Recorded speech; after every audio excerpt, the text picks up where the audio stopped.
Salut à tous, aujourd'hui on va faire l'analyse complète de l'action Edenred. Je vais faire cette vidéo en deux parties. Une première partie ici, où on va s'occuper de l'analyse du business model, d'une analyse quantitative et de l'analyse de la valorisation de l'action.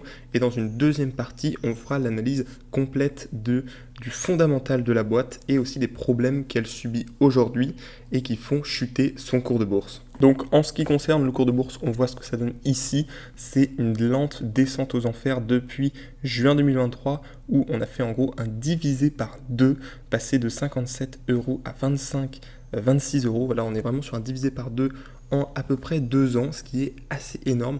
Et on va voir si tout simplement c'est une bonne opportunité d'achat. Est-ce que Edenred vaut le coup? Est-ce que cette réaction elle est surévaluée par rapport aux problèmes que subit la société? Alors on va commencer par une analyse du business model de la boîte et on va s'aider pour ça de ChatGPT qui est assez bon pour résumer des business models. Donc qu'est-ce que fait Edenred? Que vend Edenred? Bon, Edenred c'est un peu connu comme étant les tickets resto et effectivement puisque ça représente 60% du chiffre d'affaires, mais c'est aussi d'autres choses, et notamment des solutions de mobilité professionnelle comme des cartes carburant, des cartes péage et des cartes de frais de déplacement. Donc on voit qu'il y a une certaine diversification, mais l'activité principale, ça reste les tickets restaurants.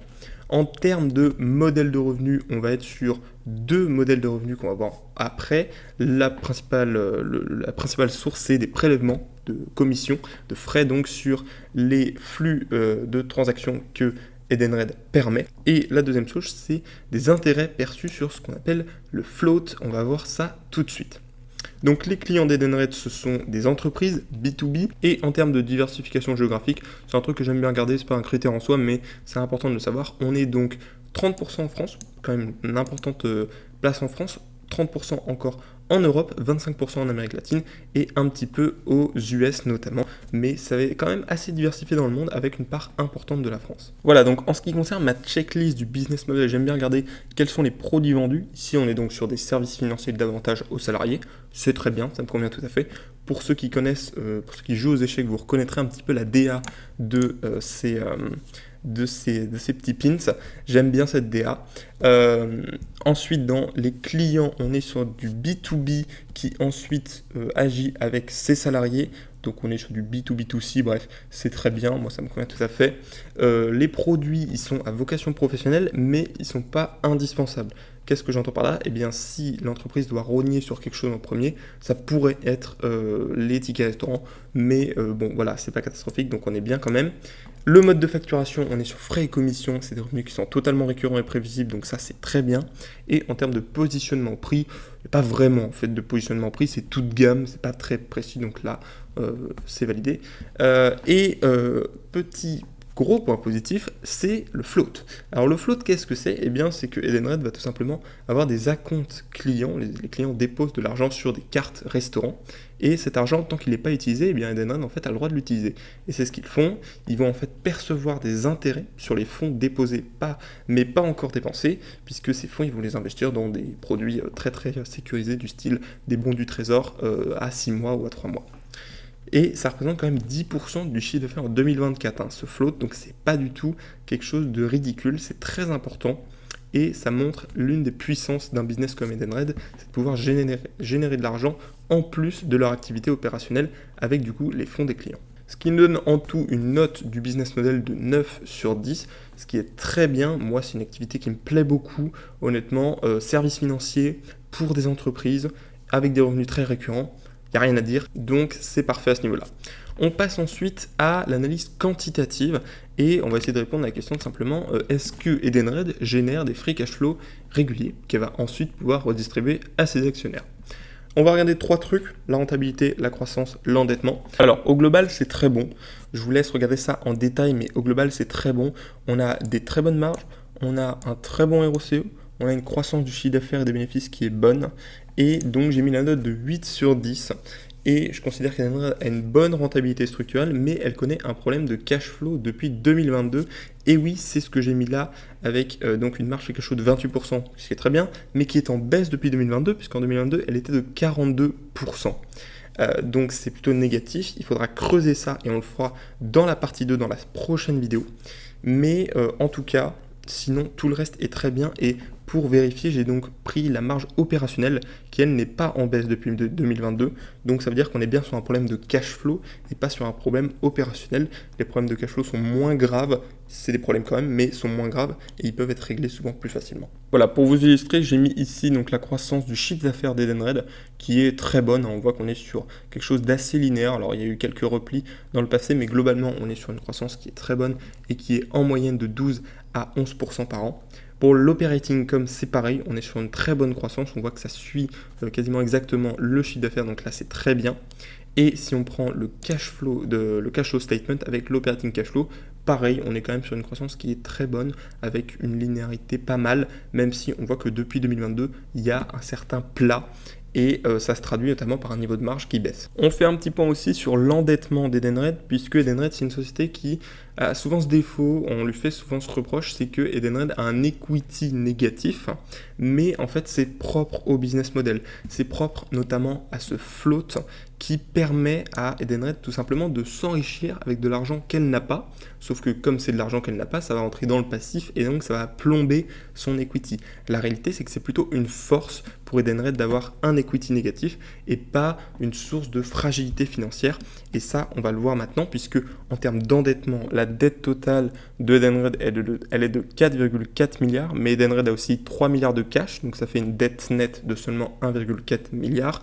Et Edenred a déclaré en 2024 un EBITDA de 1,25 milliard et un free cash flow de 0,8 milliard, ce qui fait des ratios dette nette sur EBITDA à 1,1 et un ratio dette nette sur free cash flow de 1,75. Pour moi, c'est totalement respecté. Là, on n'est pas du tout sur une situation de fragilité financière.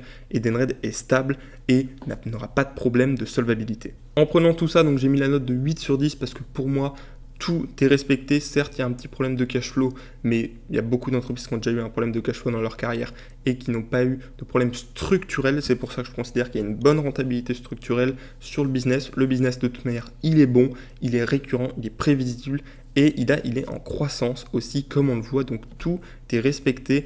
Je fais un petit focus aussi sur le retour sur investissement, retour sur capital investi qui est de 30%, ce qui est très bien honnêtement pour une boîte comme Edenred. Et en plus, ce ROCE, il est en augmentation depuis 2021 puisqu'il est passé de 23% à 30%. Et ça, on le verra ensuite, eh bien, c'est signe que l'entreprise a fait plutôt des bons investissements dans le passé qui ont généré de la croissance et qui ont permis d'améliorer les marges opérationnelles. Voilà, donc on a vu ce que ça donnait en termes d'analyse quantitative.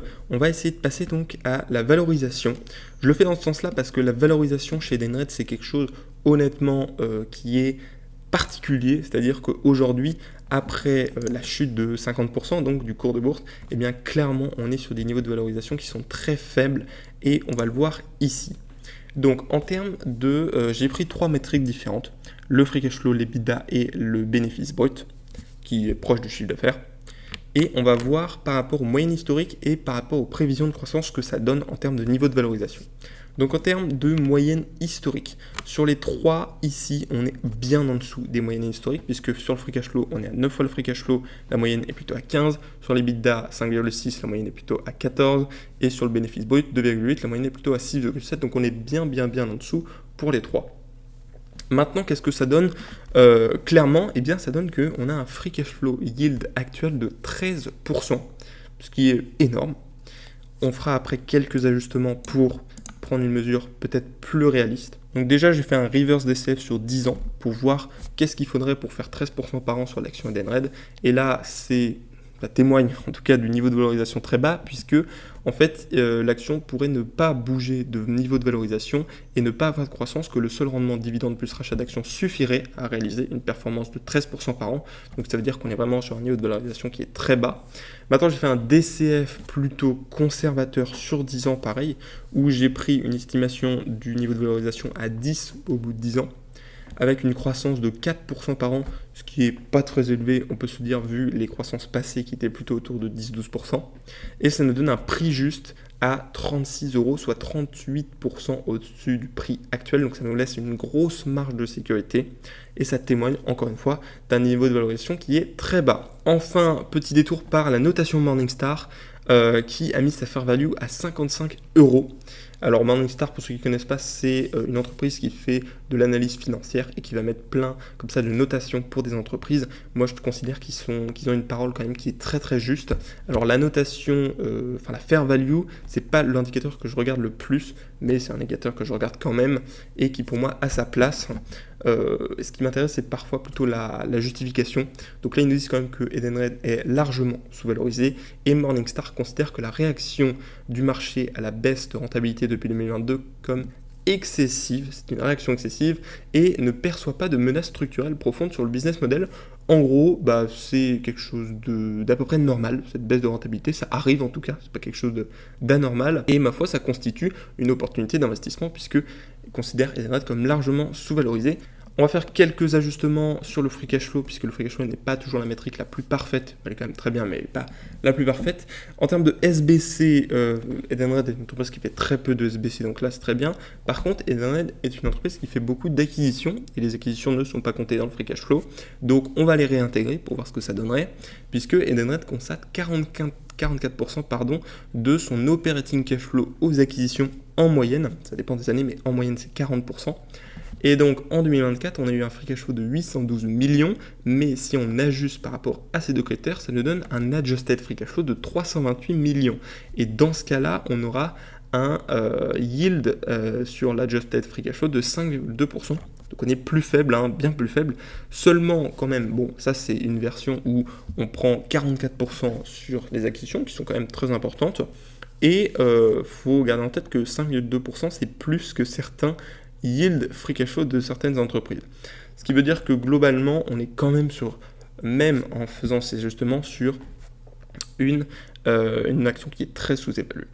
Voilà donc pour cette première partie où on a vu le business model, le quantitatif et la valorisation. Dans la prochaine vidéo, on s'occupera du fondamental avec notamment la question du management, de l'allocation de capital, des risques et de l'avantage concurrentiel de Edenred. Donc abonnez-vous si vous voulez suivre cette chaîne et avoir la prochaine vidéo. Et moi je vous dis salut à tous.